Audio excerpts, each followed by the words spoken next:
Lorsque Lucien de M eut vu son dernier billet de 100 francs, agrippé par le râteau du banquier, et qu'il se fut levé de la table de roulette où il venait de perdre les débris de sa petite fortune, réunie par lui pour cette suprême bataille, il éprouva comme un vertige, et crut qu'il allait tomber. La tête troublée, les jambes molles, il alla se jeter sur la large banquette de cuir qui faisait le tour de la salle de jeu.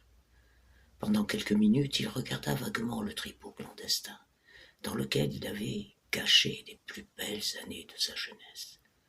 Reconnut les têtes ravagées des joueurs, crûment éclairées par les 3 grands abat-jours.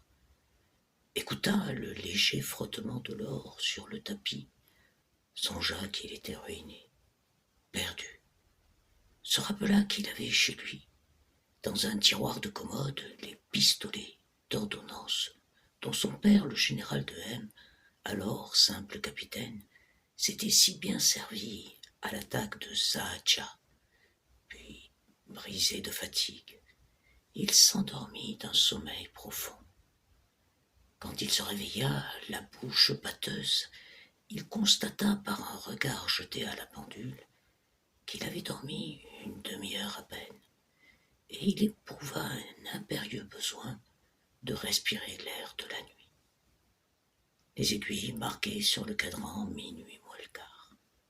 Tout en se levant et en s'étirant les bras, Lucien se souvint alors qu'on était là à la veille de Noël, et par un jeu ironique de la mémoire, il se revit soudain tout petit enfant, et mettant avant de se coucher ses souliers dans la cheminée.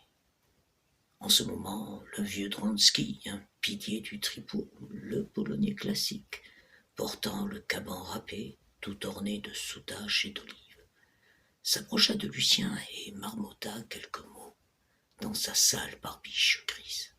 « Prêtez-moi donc une pièce de 5 francs, monsieur. Voilà 2 jours que je n'ai pas bougé du cercle et depuis 2 jours, le 17 n'est pas sorti. Manquez-vous de moi si vous voulez. Mais je donnerai mon poing à couper que tout à l'heure, au coup de minuit, le numéro sortira. » Lucien de M haussa les épaules. Il n'avait même plus dans sa poche de quoi acquitter cet impôt que les habitués de l'endroit appelaient les 100 sous du polonais.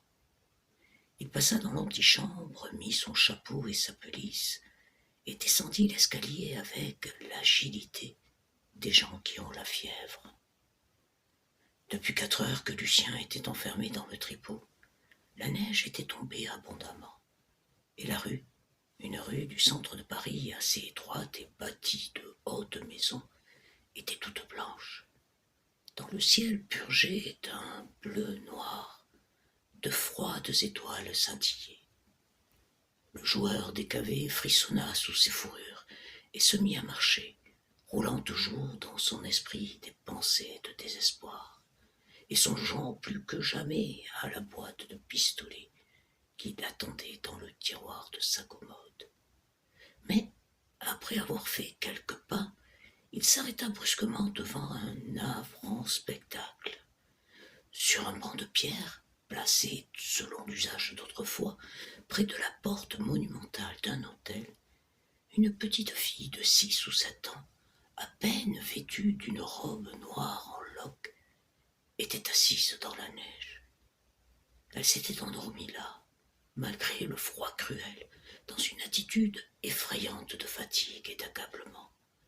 Et sa pauvre petite tête, et son épaule mignonne, étaient comme écroulées dans un angle de la muraille et reposaient sur la pierre glacée.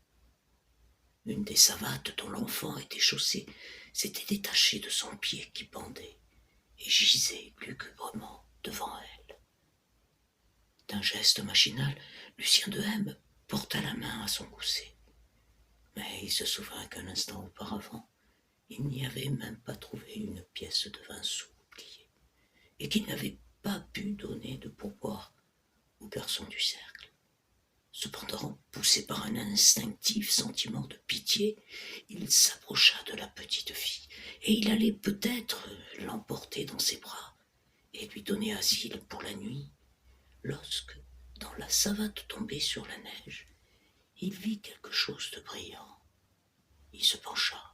C'était un louis d'or. Une personne charitable, une femme sans doute, avait passé par là, avait vu dans cette nuit de Noël cette chaussure devant cet enfant endormi, et se rappelant la touchante légende, elle avait laissé tomber d'une main discrète une magnifique aumône, pour que la petite abandonnée crût encore au cadeau fait par l'enfant Jésus, et conserva, malgré son malheur, quelque confiance et quelque espoir dans la bonté de la Providence. Un louis. C'était plusieurs jours de repos et de richesse pour la mendiante, et Lucien était sur le point de l'éveiller pour lui dire cela, quand il entendit près de son oreille, comme dans une hallucination, une voix, la voix du Polonais, avec son accent traînant et gras, qui murmurait tout bas ces mots. Voilà 2 jours que je n'ai pas bougé du cercle, et depuis 2 jours, le 17 n'est pas sorti. Je donnerai mon poing à couper que tout à l'heure, au coup de minuit, le numéro sortira. Alors, ce jeune homme de 23 ans, qui descendait d'une race d'honnêtes gens, qui portait un superbe nom militaire, et qui n'avait jamais failli à l'honneur, conçut une épouvantable pensée. Il fut pris d'un désir fou, hystérique, monstrueux. D'un regard, il s'assura qu'il était bien seul dans la rue déserte, et pliant le genou, avançant avec précaution sa main frémissante, il vola le louis d'or dans la savate tombée.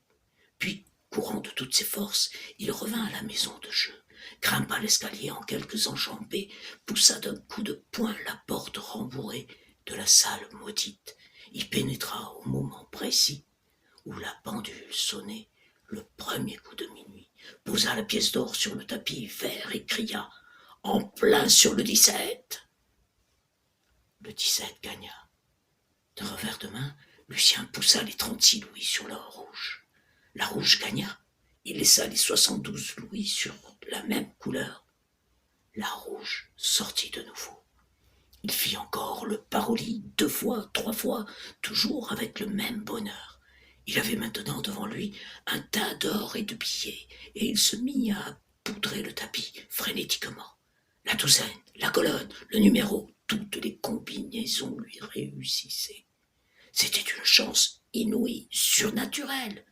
On eût dit que la petite bille d'ivoire, sautillant dans les cases de la roulette, était magnétisée, fascinée par le regard de ce joueur, et lui obéissait. Il avait rattrapé en une dizaine de coups les quelques misérables billets de 1000 francs, sa dernière ressource, qu'il avait perdue au commencement de la soirée.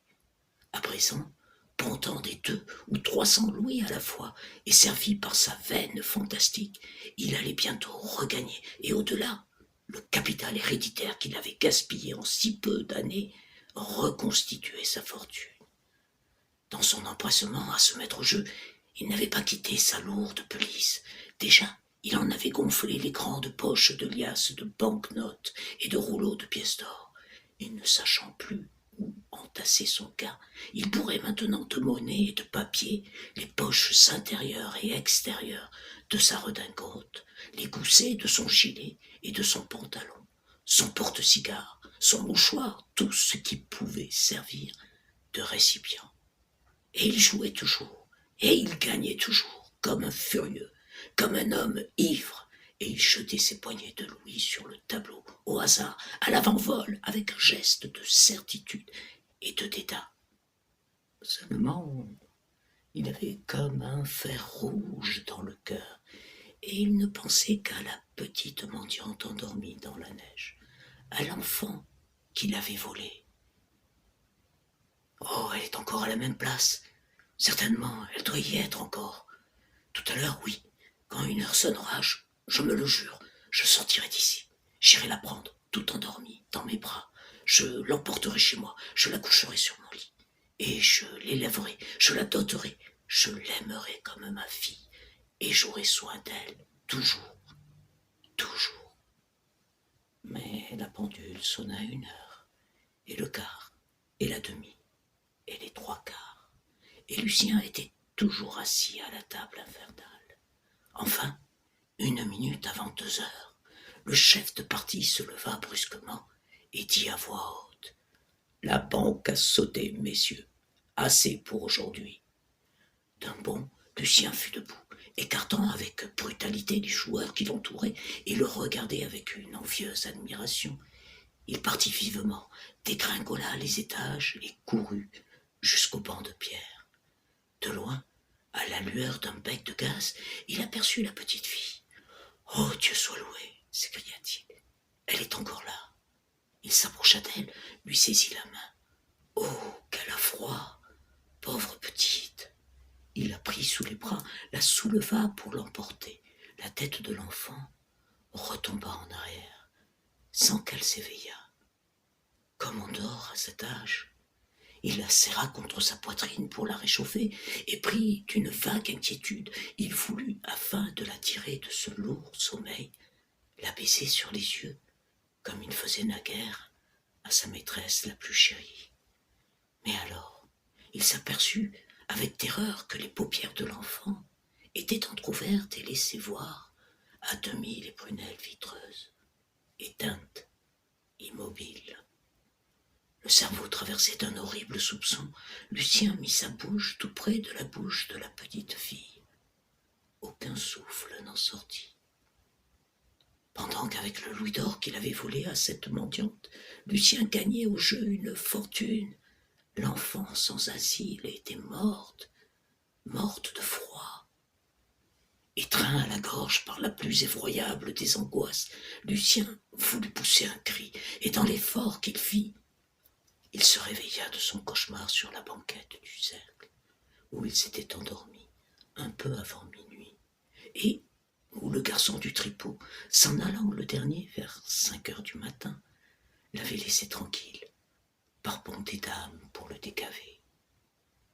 Une brumeuse aurore de décembre faisait pâlir les vitres des croisées. Lucien sortit, mit sa montre en cage, prit un bain, déjeuna et alla au bureau de recrutement, signer un engagement volontaire au 1er régiment de chasseurs d'Afrique. Aujourd'hui, Lucien de M est lieutenant. Il n'a que sa solde pour vivre, mais il s'en tire, étant un officier très rangé et ne touchant jamais une carte. Il paraît même qu'il trouve encore moyen de faire des économies, car l'autre jour à Alger, un de ses camarades qui le suivait à quelques pas de distance dans une rue montueuse de la Casbah le vit faire l'aumône à une petite Espagnole endormie sous une porte, et eut l'indiscrétion de regarder ce que Lucien avait donné à la pauvresse. Le curieux fut très surpris de la générosité du pauvre lieutenant. Lucien de M avait mis un louis d'or dans la main de la petite fille.